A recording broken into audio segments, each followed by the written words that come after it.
Baik, Assalamualaikum warahmatullahi wabarakatuh. Sebelumnya perkenalkan nama saya Muhammad Samsul Anwari dengan NIM 19220163 dari kelas 197A28 jurusan Sistem Informasi. Sebelumnya di sini saya akan menjelaskan tentang implementasi sistem ERP menggunakan aplikasi atau web Odoo.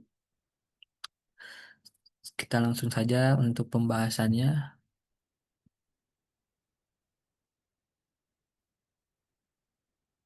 Nah, pertama apa itu ERP? Nah, Enterprise Resource Planning atau sumber daya perusahaan adalah sebuah sistem perangkat lunak yang dirancang untuk mengintegrasikan dan mengotomatisasi berbagai proses bisnis dalam suatu perusahaan. ERP ini memungkinkan perusahaan untuk mengelola sumber daya mereka secara lebih efisien dengan menyatukan berbagai fungsi seperti keuangan, sumber daya manusia, produksi, logistik, pemasaran, dan manajemen rantai pasok ke dalam suatu platform yang terpusat. Kemudian selanjutnya manfaat maaf. Kemudian selanjutnya manfaat sistem ERP. Yang pertama adalah meningkatkan efisiensi operasional dengan integrasi, kemudian pengambilan keputusan lebih cepat dengan informasi akurat. Yang ketiga ada optimalisasi persediaan dan pengelolaan produksi dan peningkatan layanan pelanggan. Selanjutnya, bagaimana cara kerja sistem ERP? Yang pertama ada sentralisasi data. Kemudian ada otomatisasi proses bisnis, dan yang ketiga ada modul-modul yang saling terhubung. Di sini ada beberapa modul yang utama dalam sistem ERP di sini.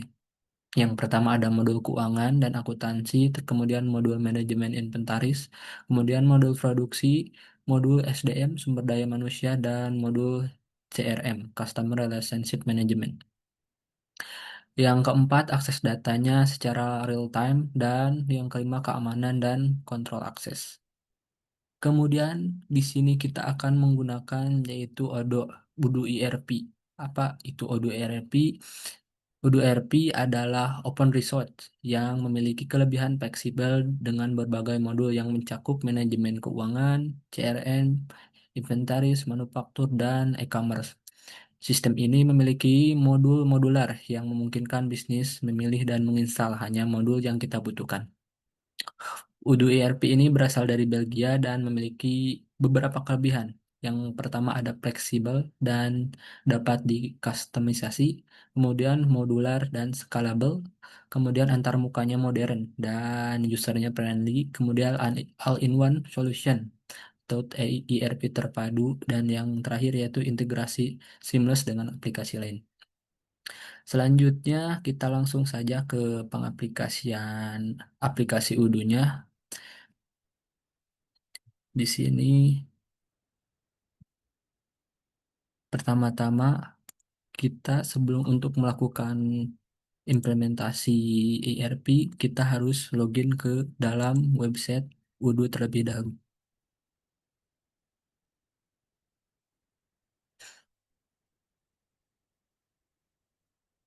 Nah, di sini kita sudah, ini tampilan awal dari website Odoo.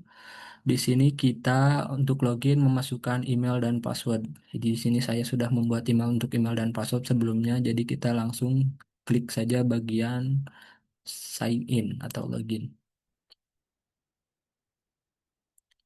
Nah, ini untuk tampilan awal dari ketika kita sudah login dari aplikasi Odoo-nya. Di aplikasi Odoo ini terdapat beberapa aplikasi. Yang pertama ada aplikasinya itu ada finance, kemudian sales, kemudian ada juga website, supply chain, human resource, marketing, service, dan terakhir yaitu productivity dengan berbagai banyak modulnya. Kemudian selanjutnya untuk memulai aplikasinya di sini kita klik bagian try it free. Nah, jika sudah muncul tampilan ini terdapat beberapa modul. di sini, tetapi untuk pengaplikasiannya kita hanya menggunakan beberapa modul. Yang pertama modul yang saya gunakan ada modul penjualan, sales, kemudian modul inventory, kemudian manufacturing dan purchase. Jika sudah kita klik continue. Nah, di selanjutnya kita diminta untuk mengisikan di sini ada nama, di sini saya sudah isi. Kemudian nama perusahaan kita saya kasih beri nama di sini Indorajut perusahaannya. Kemudian kita bisa rubah bahasanya ke dalam bahasa Indonesia. Jika sudah kita klik di sini mulai.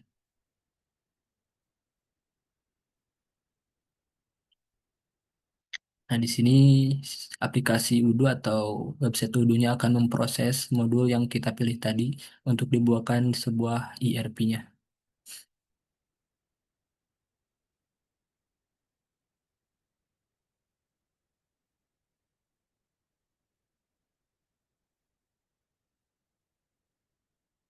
Kita tunggu.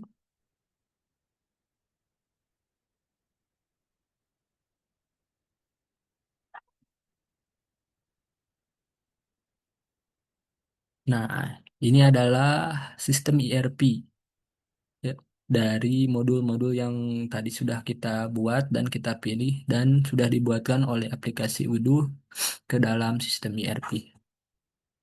Di sini kita akan mengimplementasikan yaitu sebuah penjualan yaitu pakaian rajut. Nah, untuk pertama-tama sebelum melakukan penjualan, hal yang harus kita persiapkan adalah produk. Untuk produk, kita bisa untuk pertama-tama kita masuk ke modul bagian stok persediaan atau inventory. Nah, di bagian modul ini, inventory ini, terdapat beberapa proses. Yang pertama ada proses yaitu penerimaan, kemudian order pengiriman, dan ada manufacturing. Nah, modul persediaan ini ya, berfungsi sebagai gudang penyimpanan produk-produk kita.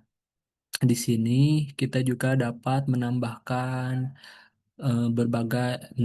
kembali gudang persediaan kita dengan cara di sini kita klik konfigurasi, kemudian kita pilih bagian yang namanya gudang. Nah, di sini muncul nama gudang pertama kita yaitu Indorajut.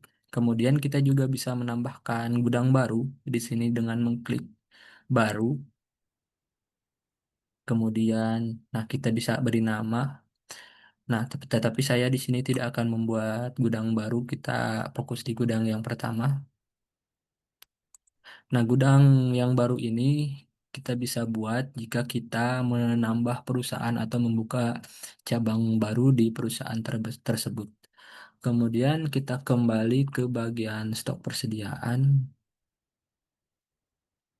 Nah, selanjutnya kita akan menambahkan produk yang akan kita jual. Di sini bagian produk, kita klik produk, kemudian pilih produk.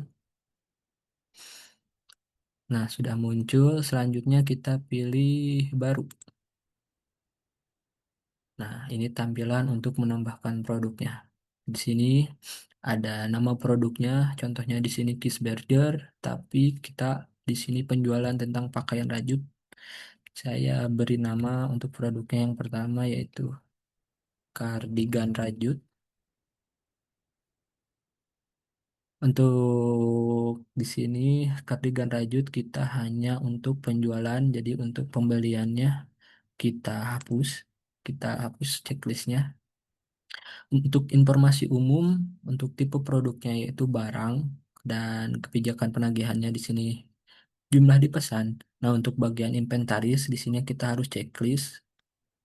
Nah, jika kita checklist, maka untuk kuantitas di tangannya tidak akan muncul. Untuk kardigan rajut di sini untuk kuantitasnya saya akan kosongkan nanti karena produk ini akan kita produksi di bagian purchase. Nah, selanjutnya ada bagian di sini ada penjualan, di sini ada seperti tambahan deskripsi produknya, kemudian informasi tambahan, kemudian harga untuk harga dan di sini ada stok persediaan. Sebetulnya untuk yang bagian harga dan stok persediaan ini sudah ada di bagian informasi umum yaitu bisa di bagian di sini untuk harga. Di sini contohnya harga jualnya 35.000, kemudian pajak penjualannya kita gunakan yang ini saja. Modalnya misal 20.000, kategorinya yaitu expense, nah reference dan barcode bisa diisi. Kemudian untuk bagian, coba kita tulis pembelian. Oh ya, kemudian jika sudah, di sini kita bisa tambahkan bagian gambarnya, gambar produk. Kita pilih yang ini. Nah, jika sudah akan muncul, kemudian kita coba cek kembali di bagian produk, apakah sudah muncul produknya. Produk, nah produknya sudah muncul, namanya kardigan rajut dan kuantitas di tangannya masih nol. Kemudian kita juga untuk melakukan nanti purchase, kita harus menambahkan produk-produk lagi sebagai bahan dasarnya. Kita selanjutnya buat baru lagi. Di sini untuk membuat pakaian kardigan tersebut, kita memerlukan produknya namanya misal benang rajut. Benang rajut untuk informasi umumnya di sini untuk benang rajut itu tidak dijual, jadi kita tidak checklist, kita hanya membeli dari pemasok.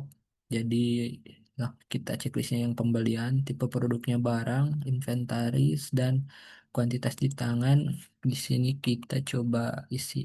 Kita sudah memiliki misal 20, harganya misal 40.000, modalnya juga misal 20.000. Kemudian ini juga sama bisa diisi kembali nanti. Nanti kemudian, nah di bagian pembelian, pemasok. Nah pemasok ini kita bisa isi di bagian sini. Misal untuk pemasoknya kita bisa buat namanya toko bahan. Toko bahan. Kemudian kuantitas yang ingin kita beli, misalnya benang tadi berjumlah misal 30 harga satuannya, dan kita bisa merequest selama pemesanannya di sini misalkan 3 hari. Nah, jika sudah bagian stok persediaan ini kita juga sebenarnya bisa isi. Misalkan beratnya 0,3, volumenya 0,03, 0,03, volumenya 0,20. Kemudian kita tambahkan gambarnya, benang rajut. Nah, jika sudah, kita cek di bagian produk kembali. Pembelian. Oh, untuk ininya menghilang. Namanya tadi toko bahan. Kita klik ini. Nah, kita klik bagian produk. Nah, sudah ada. Kemudian satu lagi untuk produk mentahnya kita harus buat namanya sini, produknya kancing batok. Ini penjualannya kita tidak jual, jadi hanya pembelian dari pemasok juga sama, ininya sama, kuantitasnya di sini coba saya kosongkan. Harganya harganya 30.000. Eh, terlalu mahal. Harganya misal 15.000. Modalnya 7.000. Kategorinya bisa kalian tambahkan juga. Kemudian gambar kancing rajut. Nah, jika sudah, kita langsung saja untuk pembelian yang tadi kita tambahkan di sini pemasoknya. Tadi sudah kita buat yaitu toko bahan, kuantitas yang ingin kita beli nanti misal 20, lama waktunya 4 hari. Nah, untuk stok persediaan juga sama tadi cara pengisiannya. Nah, jika sudah kita cek kembali di bagian produk. Nah, jika sudah muncul semua, selanjutnya kita ke bagian pembelian. Kita ke modul pembelian. Karena terdapat di sini juga sebenarnya kita bisa melihat produk yang kita jual tadi. Kita lihat.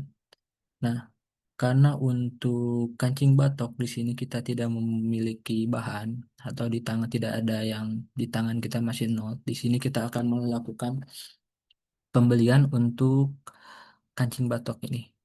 Untuk pembelian di sini kita klik baru sama kita klik pembelian terlebih dahulu, kemudian kita klik baru. Nah, di sini ada nama pemasok. Misalkan tadi pemasoknya yaitu toko bahan. Kemudian tanggal ordernya kita buat tanggal sekarang saja dan kedatangan pesanannya kita harapkan contohnya 2 hari. Kita checklist bagian konfirmasi pesanannya. Kemudian kita tambahkan produknya. Di sini untuk menambahkan produk kita bisa pilih tambah produk atau dengan bisa memilih di sini katalog. Nah, katalog. Nah, ini karena kita sebelumnya sudah mengisi di bagian produk pada saat membuat produk tersebut, di sini akan muncul otomatis yaitu 20 untuk pembeliannya. Kita kembali ke quotation. Nah, di sini total kuantitasnya 20 dan di sini warnanya hijau. Jika warnanya hijau, maka produk tersebut menandakan produk tersebut tersedia. Di sini ada harga satuannya, terus ada pajak totalnya di sini termasuk pajak. Kemudian jika pesanan sudah selesai dan benar, kita selanjutnya klik kirim. Ini adalah untuk pengajuan pembelian ke pemasok. Kita klik kirim. Di sini pemasoknya toko benang, toko bahan. Contoh emailnya di sini. Toko bahan 123 at gmail.com. Nah, jika sudah, nah, di sini kita juga dapat menambahkan keterangan. Nah, di sini ada bukti pengiriman pengajuannya untuk kepada pemasoknya. Jika sudah, kita klik kirim.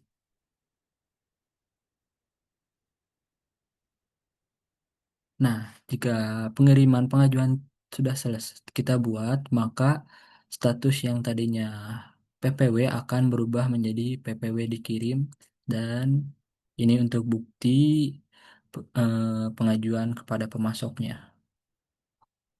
Selanjutnya, jika dikira orderannya atau pesanannya tidak ada yang dirubah atau mau ditambah, kita klik di sini yaitu konfirmasi order. Nah, sesudah kita klik konfirmasi order, maka statusnya akan berubah menjadi order pembelian dan di sini ada status yaitu penerimaan. Di sini penerimaan di sini barang yang dari pemasok sudah dibuat dan dikirimkan kepada kita. Kita bisa langsung klik terima jika pesanan tersebut sudah sesuai dengan pesanan kita. Atau untuk penerimaan kita bisa masuk ke bagian modul ini stok persediaan. Nah, di bagian stok persediaan atau inventory ada satu ya bagian penerimaan kita bisa klik. Nah, di sini untuk orderan yang sebelumnya yang tadi kita buat toko bahan terus statusnya. Nah, jika sudah sesuai maka di sini kita bisa klik validasi untuk pesanannya. Nah, jika sudah pesanannya di sini selesai, kemudian kita bisa cetak bukti penerimaannya. Ini untuk bukti penerimaan pesanannya kita bisa cetak. Nah, ini untuk bukti pengirimannya atau penerimaan pesanannya. Kemudian kita kembali ke bagian pembelian, modul pembelian. Selanjutnya, jika barang sudah diterima dan kita validasi pesanannya benar, selanjutnya kita tinggal melakukan pembayaran produk tersebut. Dengan cara di sini kita klik unggah tagihan, kita masukkan bukti yang penerimaan sebelumnya, pesanan sebelumnya. Nah, di sini untuk selanjutnya kita sudah masukkan ini nominalnya, totalnya, keterangan-keterangannya. Selanjutnya kita melakukan pembayaran, kita klik konfirmasi. Maaf, oh ya ini tanggalnya, pembayarannya kita isi tanggal sekarang. Terus di sini kita bisa menambahkan bank, misalnya nama banknya BRI,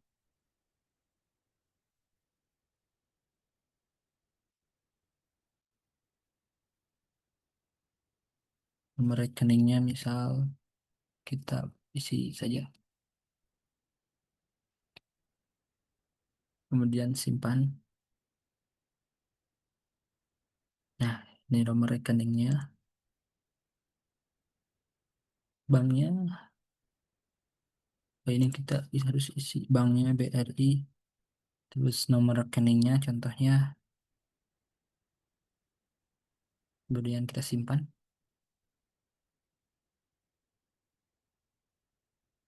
Jaringan ini mohon maaf. Kemudian jika sudah kita isi, kita bisa klik di sini konfirmasi. Nah, jika sudah konfirmasi, kita tinggal melakukan di sini klik bayar. Pembayarannya melalui bank, kemudian ini nomor rekeningnya. Terus kita bisa di sini cek. Selanjutnya kita bisa create payment, melakukan pembayaran. Nah, di keterangannya sudah lunas dan di statusnya sudah terekam. Kemudian selanjutnya kita bisa cetak fakturnya, bukti pembayarannya. Ini kita bisa pilih format untuk dokumen fakturnya. Kita bisa tambahkan logo kita. Lanjut.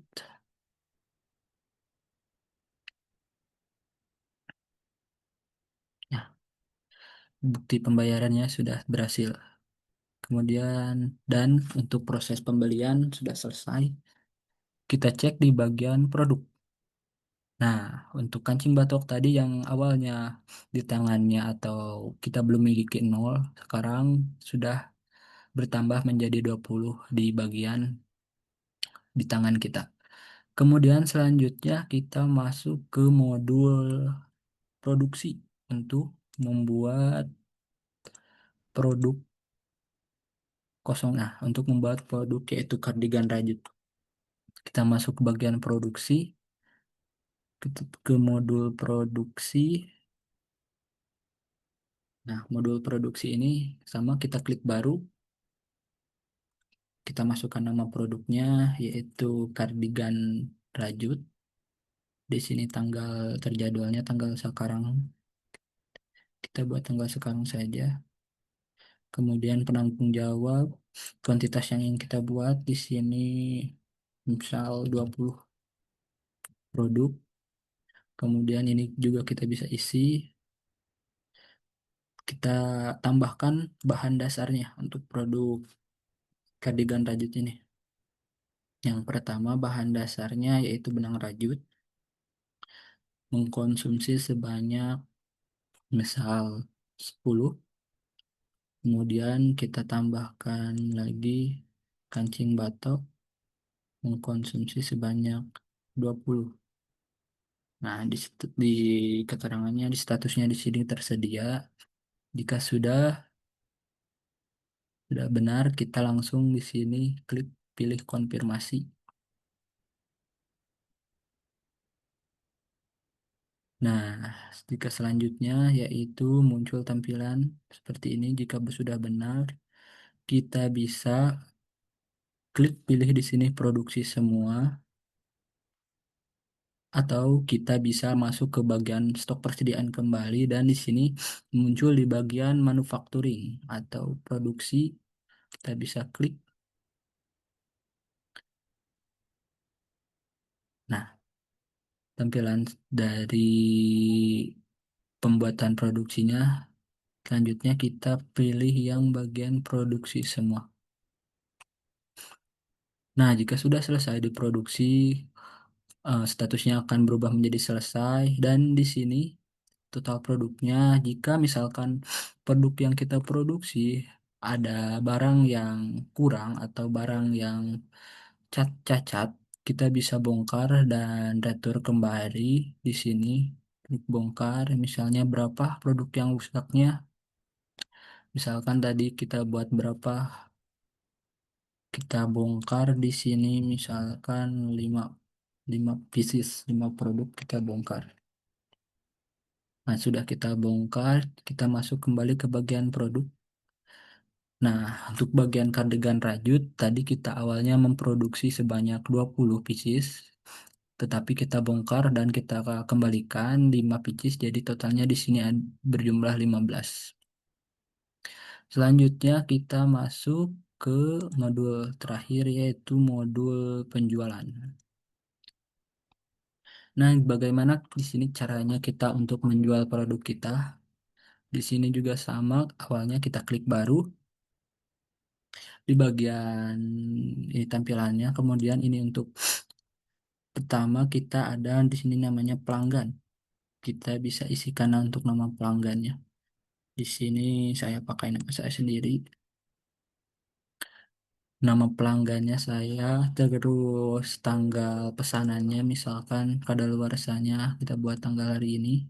Kita buat tanggal 27, harganya default, terus terminnya, bayarannya kita kontan.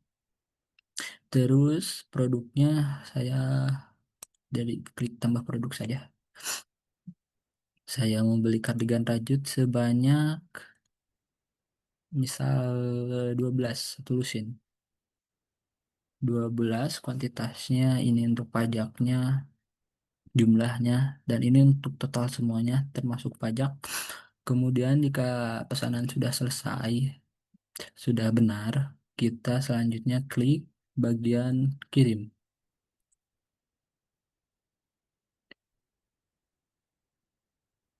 Nah, untuk selanjutnya bagian kirim, kita bisa mengirim bukti penjualan atau kepada pelanggan tersebut. Di sini kita pilih nama pelanggannya yaitu sama Anwari, di sini emailnya. Kemudian keterangannya juga, keterangan pemesanannya, dan ini untuk bukti pembeliannya, penjualannya. Kita selanjutnya klik kirim. Nah, jika sudah kita klik kirim, selanjutnya dari statusnya akan berubah dari penawaran menjadi penawaran terkirim. Ini bentuk buktinya sudah kita upload tadi. Kemudian kita lanjut selanjutnya yaitu konfirmasi pesanan. Nah, jika sudah kita klik konfirmasi, di sini statusnya akan berubah menjadi penawaran terkirim menjadi order penjualan dan di sini terdapat pengiriman. Nah, untuk konfirmasi pengiriman di sini kita bisa langsung di sini buat faktur atau di sini bisa kita klik pengiriman. Nah, itu untuk faktur pengirimannya. Atau kita juga bisa masuk ke bagian modul persediaan. Nah, di sini ada di bagian order pengiriman yaitu pesanan yang tadi. Namanya, kemudian statusnya siap dikirim. Kemudian jika barang tadi sudah tersedia, selanjutnya kita tinggal kirim dengan cara di sini klik validasi. Kita validasi pengiriman, kemudian pesanannya berubah menjadi selesai, sudah dikirim. Kemudian kita bisa cetak bukti pengirimannya. Nah, ini untuk faktur bukti pengirimannya. Kemudian kita kembali ke modul penjualan. Pesanan sebelumnya, kita juga di sini bisa buat fakturnya untuk pembayaran, buat faktur, draft payment. Nah, sudah kita buat faktur. Ini untuk faktur pembayarannya, kita selanjutnya bisa konfirmasi untuk pembayarannya. Nah, selanjutnya ini adalah faktur untuk pembayarannya. Jika si pelanggan sudah melakukan pembayaran, di sini kita bisa pilih yaitu pilih bayar. Misal pembayarannya pelanggan melalui bank, manual payment, lalu kita lakukan create payment. Nah, statusnya jika sudah dibayar akan berubah menjadi lunas dan di sini berubah menjadi terekam. Selanjutnya, bukti pembayaran ini kita bisa kirim ke pelanggan atau kita bisa cetak langsung di tempat dan di sini contohnya kita kirim lewat email kepada pelanggannya, nama pelanggannya. Ini untuk bukti pembayarannya. Kemudian kita bisa kirim.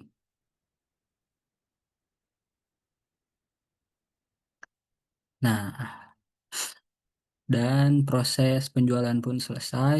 Mungkin dari saya cukup sekian untuk penjelasan penerapan sistem ERP pada penjualan pakaian rajut. Mohon maaf jika ada kesalahan pengucapan atau kalimat dan kata. Terima kasih banyak atas perhatiannya. Wabillahi taufiq wal hidayah. Wassalamualaikum warahmatullahi wabarakatuh.